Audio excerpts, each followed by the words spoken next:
Крым Реалии и Первого канала Украинского радио.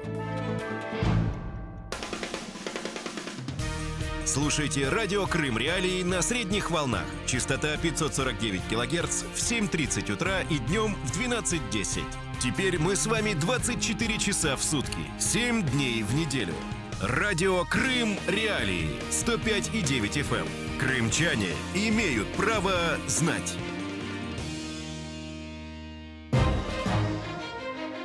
Здравствуй, дорогой Крым! В студии с вами Александр Голубов, радио Крым Реалии. Напомню, что слушать нас вы можете на средних волнах на частоте 549 кГц в 7:35 и 12:10 в Крыму и на материковой части Украины, а также на 105,9 FM круглосуточно. Крымчане могут бесплатно звонить в эфир по телефону 8 800 10 06 926, повторюсь, 8 800 10 06 926, а номер телефона для жителей материковой Украины 044 490 31 18. Тема дня.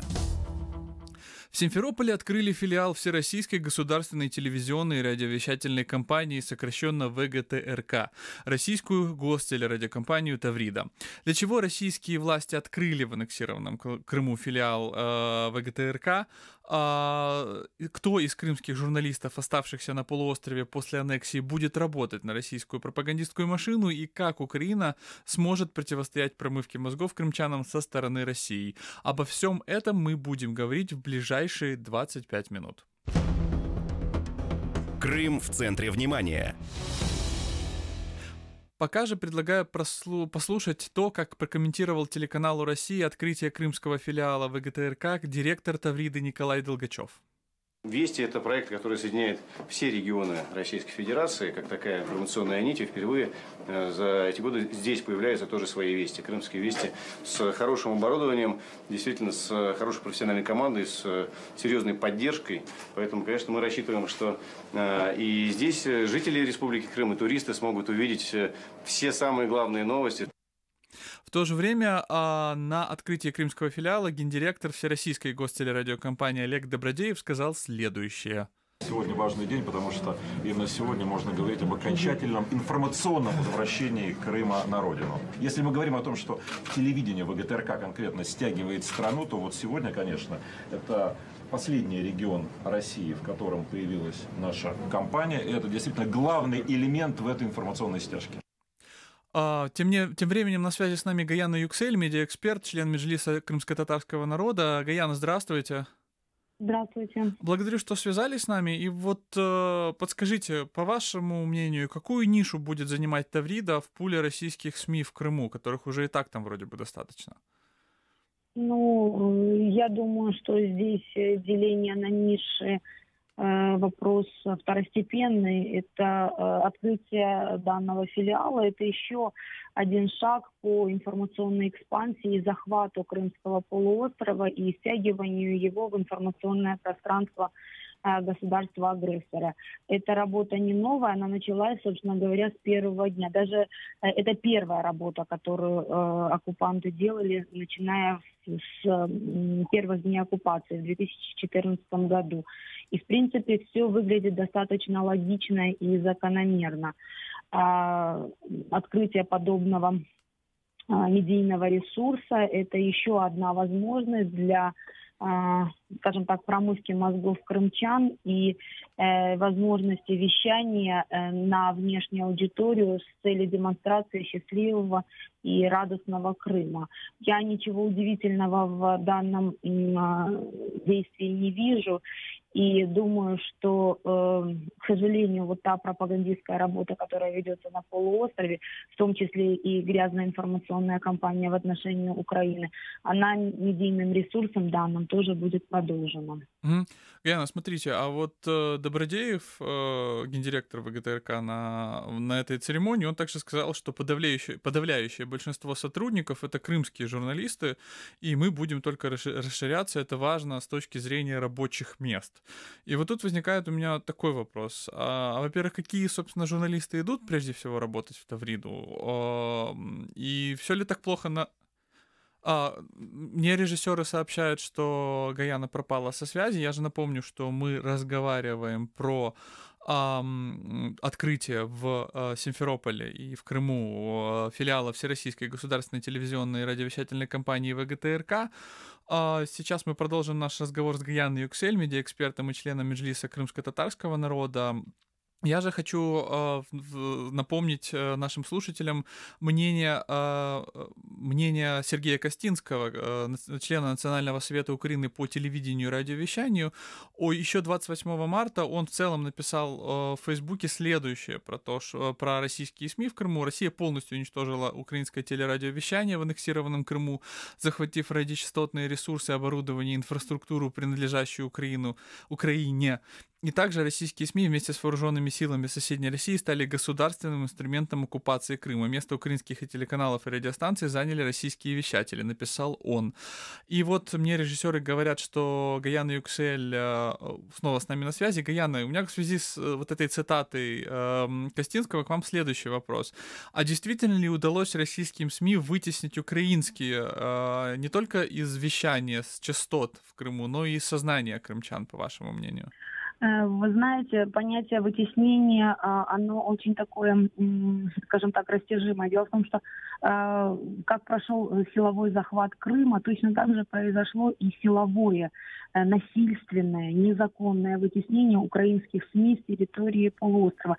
Нам никто там не дал возможности работать. Там не были созданы равные права для российских и, скажем так, украинских медийных ресурсов. Это был просто варварский захват, просто наглое переключение, отжим, нападение на редакцию, давление на журналистов, доносы, уголовные дела, преследования и так далее, и так далее. Там в отношении украинских, крымских журналистов использовался целый букет вот таких вот варварских методов действия. Поэтому если говорить о том, что вот это происходило именно так, то да, они отжали самым наглым образом. Более того, они украли имущество Украины. И сейчас по данному факту необходимо проводить всю соответствующую работу. Вот наконец-то Нацрада по прошествии 4 лет посчитала, сколько было потеряно Украины. Причем посчитала на 2014 год, по ценам 2014 года, без учета предполагаемой прибыли. Вот. И не включила туда еще прессу, не включила интернет-ресурсы, а посчитала только радийные частоты и телевизионные, радийные и телевизионные ресурсы. Вот. Эта цифра есть. И по этому поводу надо проводить работу. А что касается сознания крымчан, я не думаю, что оно полностью, скажем так, атрофировано и отдалено от Украины. Мы видим это в деятельности ресурсов, мы видим это по реакции, мы видим по той связи, которая есть, и по отзывам наших соотечественников, которые сейчас находятся в Крыму. Ничего подобного от Украины никто не оторван. Более того, за событиями в Украине следят все пристально и, скажем так, реагируют достаточно болезненно на какие-то вещи, которые являются важными или ключевыми. Поэтому и сознание никто не вытеснил, а вот захват действительно был силовой, варварский и абсолютно незаконный. Гаяна, вот Сергей Костинский в нашем эфире в пятницу заявил, что против причастных к распределению радиочастот в Крыму планируют ввести санкции. И вот я просто цитирую: они украли радиочастотный ресурс, так что частоты распределены незаконно. У нас происходит мощная коммуникация с прокуратурой Автономной Республики Крым, СБУ, Министерством юстиции, МИДом. Это наш совместный проект, и я считаю, что где-то в сентябре мы сможем его полноценно представить. Он говорил о информации, где в Крыму вещают российские радиостанции, каналы. Вот по вашему мнению, смогут ли такие санкции как-то повлиять или хотя бы изменить ситуацию? И насколько вообще такой ответ со стороны Украины соответствует тем проблемам, которые вызывают подобное вещание? Вы знаете, вот тот вопрос, который задаете, он основной вопрос, и он постоянно держится в эфирах и спрашивает, а сколько действенно, необходимо ли, к каким результатам это приведет, как мы можем влиять на государство-оккупанта и можем ли мы изменить ситуацию. Даже если сейчас с действенной точки зрения мы не сможем изменить ситуацию, все равно та работа, которая проводится, вот в данном случае Нацрадой, Министерством юстиции, прокуратурой Автономной Республики Крым, она должна проводиться. Если мы будем молчать, если мы опустим руки, если мы не будем говорить конкретными цифрами, конкретными фактами, то, во-первых, мы в определенной мере как бы признаем то, что там происходит, мы соглашаемся, и, во-вторых, в будущем мы не сможем требовать компенсации или требовать наказания преступников, которые осуществляли свою деятельность в 2014 году. Все делается правильно. Обидно, что это делается достаточно поздно. 5-й год, понимаете, 5-й год только посчитано, только проводится эта работа. Говорится о введении каких-то персональных санкций, когда это должно было быть сделано едва ли не в 1-й год после оккупации. Но такая работа должна проводиться, и должна проводиться с тем. Да, возникает ощущение какой-то определенной работы впустую, какой-то такой вот невозможности воздействовать на оккупанта. Но, поверьте, реагируют они достаточно болезненно, работу эту нужно проводить. Когда идет беседа или встреча на международных уровнях, единственным нашим аргументом, который имеет воздействие, являются факты. Факты, имена, конкретные цифры, конкретные даты. Вот, потому что все какие-то заявления, они опровергаются и их заявлениями достаточно с нашей точки зрения возмутительными, но имеющими место. А мы можем бить или, так сказать, представлять ситуацию только конкретными фактами. И в данном случае вот эта работа, она должна проводиться. Я очень надеюсь, что ее завершат. Мы были на встрече, когда Нацрада, это крымские журналисты, когда Нацрада представляла свой отчет, и там я обратила внимание на тот факт, что в данный отчет включены потери радиостанций и телевизионных компаний. А ведь были газеты, были интернет-ресурсы, были информационные агентства. Если посчитать это, ведь многие потеряли имущество, потеряли оборудование, потеряли редакцию и так далее, и так далее. Если посчитать и это, и прибавить, то цифра вырастет в разы. То есть вот эту вот работу тоже полностью нужно провести и оперировать уже полными данными. Угу. Гаяна, мне говорят, что у нас есть звонок слушателя. Я предлагаю услышать вопрос и вернемся к беседе. Добрый день, вы в эфире. Добрый день, представьтесь, пожалуйста. Здравствуйте, господа. Я крымчанин. У меня такой вот вопрос. Вот американская радиостанция «Свобода», которая курирует вашу радиостанцию, она уже десятки лет работает на Россию, скажем, против России. И никогда ей не приходило в голову 75% своего эфира делать англоязычным. Теперь объясните, пожалуйста, в чем гениальная задумка Киева, который решил украинскую трансляцию сделать на 75% на украинском языке? Спасибо. Вы еще на связи с нами? Вот у меня к вам такой вопрос. Вас смущает деятельность Радио Свободы? Вы говорите, что она против России работает. Вообще-то Радио Свобода и Радио Крым Реалии не работает ни против кого. Это я вам так, как сотрудник этой радиостанции скажу. Мы журналисты, которые объективно освещают обе стороны. Вы слышите в эфире голоса не только украинцев, не только россиян, вы слышите голоса крымчан, и это важно. Поэтому, когда вы говорите, что Радио Свобода или Радио Крым Реалии работает против кого-то, вы, по моему глубокому убеждению, все же несколько неправильно воспринимаете деятельность меня и моих коллег. Так вот, вас... Вы не слушаете? Я вас слушаю, да. Алло. Да, слушаем вас. Так вот, если бы вы осознали, что вы работаете на кого-то, вы тогда бы поняли, что вы работаете против кого-то. Вы работаете не на себя, верно? Вы знаете, я благодарен вам за вопрос. Мы сейчас обсудим его с экспертом. Я думаю, что вопрос украинского радиовещания, точнее, украинского вещания на Крым и украинского языка, это все-таки актуальный вопрос. Но, тем не менее, я еще раз говорю, что можно, конечно, жить в парадигме, когда кто-то работает против кого-то и за деньги кого-то, но в цивилизованном мире журналисты работают исключительно по журналистским стандартам, и журналистские стандарты, вы можете это узнать, они являются основой деятельности Радио Свободы и Радио Крым Реалии. Нам очень жаль, конечно, что вы так воспринимаете нашу деятельность, но тем не менее в очередной раз вынужден вам об этом напомнить. Гаяна, здравствуйте еще раз. Вот такой вопрос от слушателя.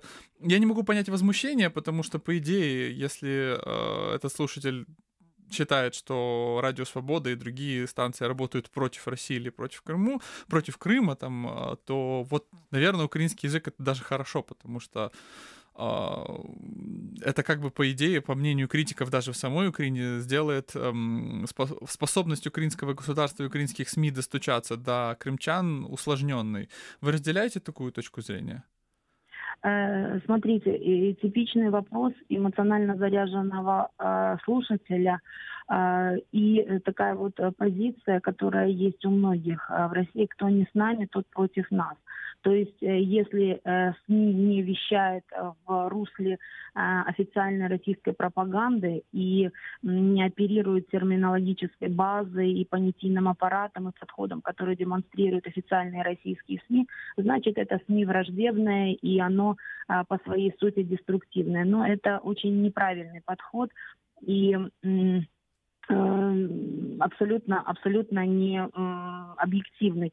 Я, в свою очередь, могу сказать, что, допустим, деятельность Радио Свободы и отдельных ее проектов «Крым Реалии», «Донбасс Реалии» может быть критикуема здесь с точки зрения, что в эфире появляются люди, которые, с моей точки зрения, вообще появляться не должны, да, как бы, потому что это не авторитетные для меня люди, это люди, которые не дают объективную информацию и так далее, и так далее. Но, тем не менее, учитывая паритетность, учитывая принципы свободы слова, право на то, что каждый имеет высказать свое мнение, они появляются в эфирах. А вот здесь у слушателя такой эмоциональный подход и достаточно необъективный. Но, к сожалению, он не один в своих мыслях и не один в своем мнении. И вот это результат той российской пропаганды, которая есть в самой России, и в той пропагандистской работе, которая проводится на территории полуострова. Что ж, Гаяна, благодарю вас за комментарии. С нами на связи уже сейчас Роман Шутов, эксперт по мониторингу российской пропаганды и программный директор «Детектора медиа». Роман, здравствуйте. Доброе утро. Я благодарю вас, что вы вышли на связь, но прежде чем мы перейдем к беседе, вот режиссеры говорят, что у нас еще есть несколько звонков, я предлагаю послушать вопросы слушателей и сразу же вернемся к разговору. Здравствуйте, вы в эфире. Здравствуйте, представьтесь, пожалуйста. Алло. Да, здравствуйте, представьтесь и задайте свой вопрос, мы слушаем вас внимательно. Меня зовут Олег, я из Симферополя дозвонился вам. Меня слышите? Да, мы вас слушаем внимательно.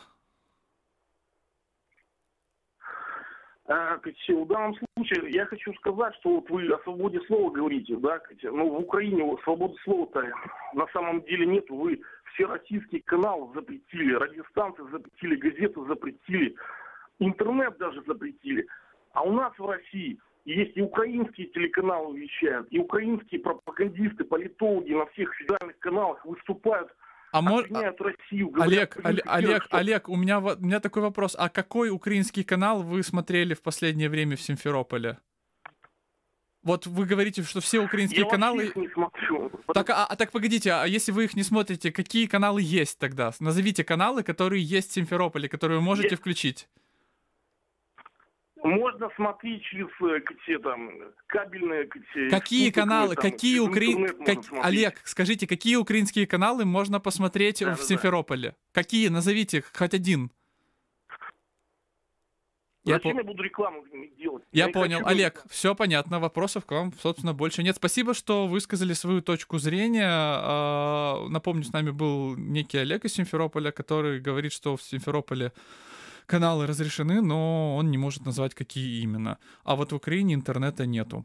Роман, подскажите нам, к нашим крымским слушателям, просто вот мне интересно, есть в Украине интернет или нету? В Украине это вообще дремучая страна, у нас нет интернета, нет свободы слова, мы боимся сказать даже слово, Мы боимся критиковать власть, выходить на Майдан, и никогда этого не делаем, потому что за это в Украине расстреливают. Конечно, об этом говорится во всех российских пропагандистских СМИ. Это пытаются вложить в головы россиян, и, к сожалению, украинцев, которые живут в Крыму, но... конечно же, это все смешно. Роман, давайте все-таки вернемся к теме разговора. ВГТРК в Крыму, Таврида, точнее, ее новый филиал. Российская пропаганда, по большому счету, и российские СМИ работают в разных сегментах. Какая-то пропагандистская информация подается достаточно открыто, это распятые мальчики в трусиках. Другая информация подается более, я бы сказал, искусно, все не так однозначно, есть много мнений, давайте не будем сразу же говорить аннексия, давайте разберемся. Огромное количество есть вариантов. Вот какую нишу занимают региональные компании ВГТРК? Это такая хардкор-пропаганда или же все-таки журналистика, которая имеет несколько точек зрения? Там можно будет услышать украинские какие-то точки зрения. Вот что такое ВГТРК? Знаете, открытие ВГТРК Таврида происходит такой интересный с точки зрения социально-психологической момент, потому что после нескольких лет незаконной оккупации, аннексии, среди крымчан продолжает накапливаться даже, я бы не сказал, разочарование. Я не думаю, может быть, у кого-то и были иллюзии, но усталость и раздражение от всех последствий этой аннексии. Да, невыполненные обещания, денег нет, но вы держитесь. Мост, который, по большому счету, больше пропагандистская акция, чем какая-то польза населению. Это варварская политика Москвы по отношению к правам граждан, варварская политика в области экологии. Все мы знаем о проблемах с водой очень сильной на полуострове. И варварская политика по отношению к мелкому и среднему бизнесу. И вот это все накапливаемая вот эта усталость и раздражение, оно ищет выхода. И на самом деле для государства России как такого субъекта, который контролирует информационное пространство и стремится к доминированию, здесь выхода могло бы быть два. Первый выход – это дать людям пространство для обсуждения этих вещей и хотя бы выплеска этой энергии, чтобы у людей была хотя бы иллюзия того, что у них есть способ это сказать.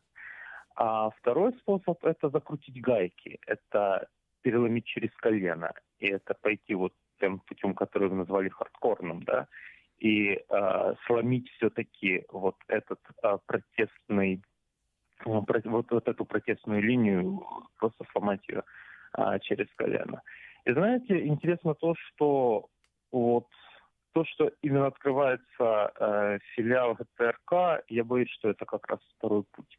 Вот интересно, да, создается, открывается вроде как новый канал, по идее, формально это плюрализм, больший плюрализм в информационном поле, а на деле это оказывается закручиванием гаек. Потому что ГТРК на самом деле они как раз и не отличаются высоким качеством журналистики, критичностью подхода и так далее. ГТРК – это система чисто государственного вещания, они ведут очень четкую государственную политику. И даже по поводу целей в Крыму, мне кажется, все сказал Добродеев, да, который сказал, что это еще один шаг к интеграции Крыма в российское информационное пространство. Вот и все. То есть ГТРК создается для того, чтобы информационное поле Крыма было просто таким же, как в России. И в первую очередь таким же, а не для того, чтобы у людей была площадка для обсуждения своих актуальных проблем. Что ж, Роман, я благодарю вас за комментарии. Напомню, на связи с нами был Роман Шутов, эксперт по мониторингу российской пропаганды и программный директор «Детектора Медиа». Напомню, что мы обсуждали открытие филиала Всероссийской государственной телевизионной радиовещательной компании, сокращенно ВГТРК, в Крыму. Эта компания будет называться «Российская гостелерадиокомпания Таврида». О том, что же она принесет крымчанам, сможет ли она добавить свободы в эфиры крымских телеканалов, мы поговорили с Романом Шутовым и Гаяной Юксель. В студии с вами был Александр Голубов и радио Крым Реалии. Услышимся буквально через несколько минут.